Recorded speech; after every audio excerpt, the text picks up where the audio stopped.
नमस्कार. सत्यविजय न्यूज मल्लय्या स्वामी. आज मी आपल्याला एक सत्य सांगत आहे. आज प्रजासत्ताक दिनानिमित्त सर्व महाराष्ट्रामधील वाईन शॉप हे बंद असतात. देशी दारू किंवा वाईन शॉप किंवा बियर बार हे सर्व बंद असतात. पण असं ह्या ठिकाणी आता तुम्ही बघता कर्नाटकमध्ये वाईन शॉप सर्व चालू आहेत. देशी वाईन शॉप वगैरे इथले काही बार म्हणा हे सर्व चालू असतात. देश एकच आहे भारत देश, आणि भारत देशात कायदा एकच आहे. पण हा कर्नाटक राज्यामध्ये चालू आहे, कर्नाटक राज्यामध्ये चालू आहे, महाराष्ट्रामध्ये बंद आहे. याप्रमाणे कायदा दोन आहेत का असे वाटत आहे. महाराष्ट्रामध्ये कायदा एक आणि कर्नाटकमध्ये कायदा एक. असं का?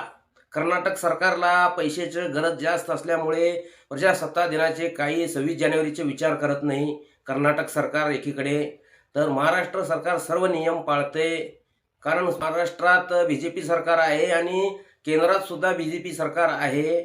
त्यामुळे इथं नियमाचे पालन व्यवस्थित होत असताना दिसतंय एकीकडे महाराष्ट्रामध्ये. तर कर्नाटकमध्ये नियम का पाळत नाहीत, कायद्याचं उल्लंघन का करतात हेच कळत नाही. आता तुम्ही बघा, वाईन शॉप मी दाखवत आहे. या बाजूला वाईन शॉप सर्व उघड चालू आहेत. तुम्हाला हे मी चित्र दाखवणार आहे. आपण नक्की संपूर्ण व्हिडिओ बघा. कारण या राज्यात कर्नाटकमध्ये काँग्रेस सरकार असल्यामुळे असे या ठिकाणी नियम पाळले जात नाही. यासाठी केंद्रातील सरकारला आमची विनंती आहे, कर्नाटक सरकारकडे आपण लक्ष देऊन त्यांना नोटीस पाठवा, त्यांच्या विरुद्ध काहीतरी कठोर कारवाई करा अशी माझी एक विनंती आहे. कर्नाटक सरकारवर तुम्ही योग्य कारवाई करावे. जय हिंद, जय महाराष्ट्र. सत्यविजय न्यूज मल्लय्या स्वामी.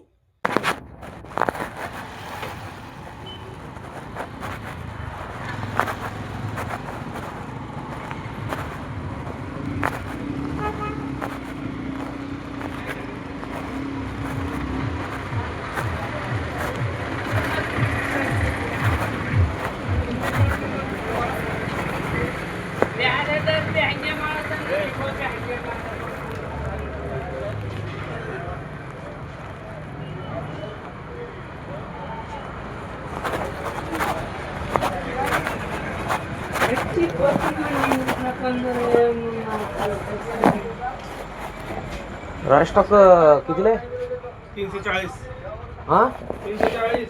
एवढं मग हा. 250ला आहे ना? कर्नाटकमध्ये कर्नाटकला जास्त आहे. अहो, आमच्याकडे 250 आहे म्हणून विचारलं.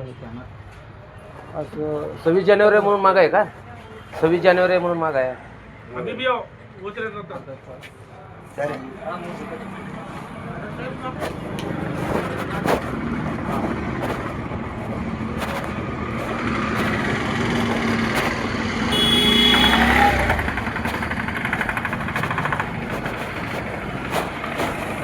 सत्यविजय न्यूज चॅनल संपादक मल्लय्या स्वामी. या चॅनलला लाईक करा, शेअर करा, सबस्क्राईब करा.